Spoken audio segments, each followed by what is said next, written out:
was always kind of interesting. But, and then I went into service in 55, and when I came out in 59, they decided that oil field salvage was a lot more, would make more money and so forth, so they got me started in that. And I used to go out and plug a lot of wells all over the country. And we would salvage the pipe out, and the pipe was used either back in wells, or a lot of the ranchers and farmers bought it for fences and so forth. And there's a lot of fences here that here today with from that pipe that we pulled and sold back. And anyway, that also I think we did bring steel in from some of the mills on trains, and like plate and angle irons and H-beams and I-beams and so forth. A lot of it we trucked ourselves. But we did do that. And then eventually there was a lot of pipe for the oil fields that was hauled in here by the trains. And that's another story they're going to have to get onto too, that there used to be a lot of pipe coming in. And then back during the oil boom here, the railroad hauled a lot of oil out of here with tank cars. And I'm trying to think, I got ahead of myself here on some stuff, but I loved growing up down there. And they used to have mountains of steel down there, and my dad taught me how to cut steel with a cut torch. And I spent a lot of days out there in those big junk piles cutting that scrap iron up so it would fit into the cars. And I wasn't sure I liked that all that well, but I did. I did it anyway. I made money doing it. Here's a picture of my father holding a beaver and a coon hide. And that was probably taken, probably when I was only about 5 years old. That. And here's a picture of him standing in the warehouse with all kinds of piles of hides around him that I think they're sheep pelts and deer hides. It's hard to say what they are. I could look at them closer and tell you. But that was just kind of a small, and wool bags. We actually bought a lot of wool. They were contracted from the wool people back in Boston and so forth to buy wool. And there was a lot of wool buyers here. And at one time, Craig was the biggest wool shipping center in the United States. And that, I think the biggest one was Australia. And so there was a lot of wool went out of there. And I remember when I was little, standing down on the tracks, and they'd have wool bags stacked all along the tracks for, to me, it looked like a mile. Probably wasn't that far. But there was a lot of wool bags there. And they all went out on the freight, the train that took them out of here to wherever they would go. And then we bought, back in those days, they, all the ranchers would, if they had a sheep die or something like that, they'd skin it and save the pelts. We bought pelts. And then the pelts were shipped out of here. And a lot of the pelts actually went to Utah. I got a picture of that here someplace.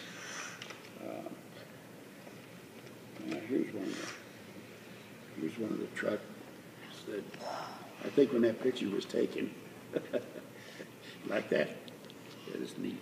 That's all sheep pelts. And they would take them in to the, wherever they went, and they'd shear the wool off, and then they'd use the hide for some sort of leather, and I'm not real sure. Sheep pelts didn't have strong, pretty thin. But anyway, we bought a lot of sheep pelts and all over the country, and like I say, wool also. And then we bought a lot of what you call the eyes and tags. In the fall of the year, the sheepmen would shear the rear ends of the sheep and cut the cut above their eyes so they could see and so forth. And those were always dirty, but they'd put them in big bags, and we'd buy that, and they'd go to wherever they went, they'd wash them up and do whatever they needed to with them. And how we do them.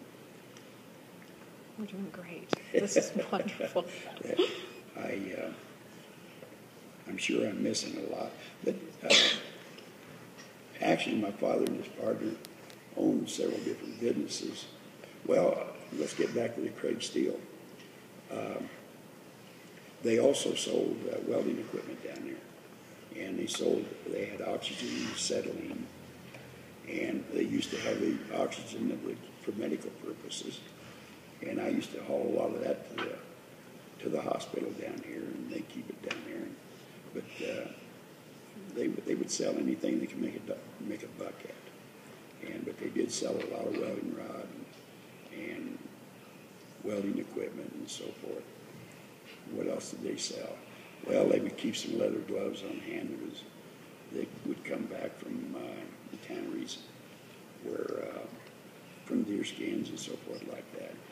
And they usually kind of passed them out to the better customers just to keep them coming in.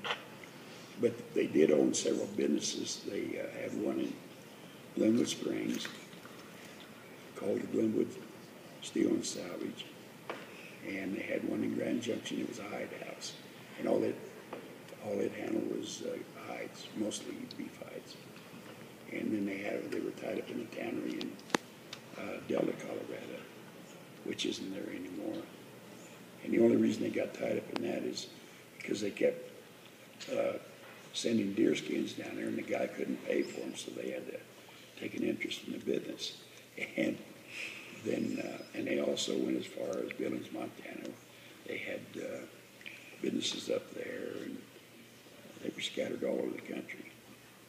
And so they grew pretty big. And they did, I think they did a lot for the town of Craig. It was just a different time that I grew up, and I was able to get involved in all that. Where it's a little tougher for the kids to do that now, which is sad, I think. But I really don't know if I can. Oh, I got a picture here we need to look at. Well, this is just some of the scrap out in the yard. And also when we shipped the scrap iron out, we had two different types. It was either cast iron or steel. And so you had to put them in separate cars. And that was kind of a bummer because we had to break that stuff down or cut it up into small pieces. And sometimes the cast iron was in big pieces. And we'd have to take sledgehammers and break it up. And I didn't care for that either. Oh, I know what I'm missing. They decided to get in the boating business. And they had two types of bones. They had them either dry and white that you'd see, or they were in the green, and that was the ones that still had meat on them and so forth. And I wasn't too big, but I was in probably high school, and I got the job of helping load that stuff. And I did not like loading those green bones, but they had to go into a separate car. The dry ones were fine. I could throw them up over there pretty easy. But they only did that. They did that for a short while. I was glad to see them get out of that. I didn't like loading those bones down there all the time. But there was a lot of bones because all the ranchers always had a boneyard to take their dead animals to and so forth. And so when this business started, well, they brought them down and sold them. They made money. And that was the whole purpose of the thing. And I had a picture here of a game warden with a lion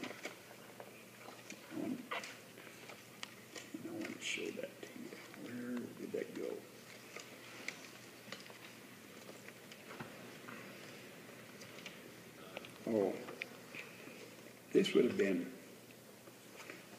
probably taken in the 40s. That's Dallas Morgan. He worked for the Game and Fish, and he lived up in Savory. And he killed that big mountain lion down there, and he was so proud of it that he had to bring it down and show it to everybody. And I thought that was kind of neat. And I had another one here. This.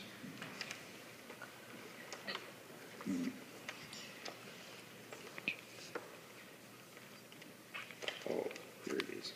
Now, this was my dad's partner, Mr. Hawkins. When he went into the Air Force, after the war was over, he stayed in Alaska and bought fur. And he would fly into Eskimo camps and buy the fur from them up there. And he stayed up there for about a year before he finally came back down. That's him grading beavers up in Alaska. So those guys they did a lot of things.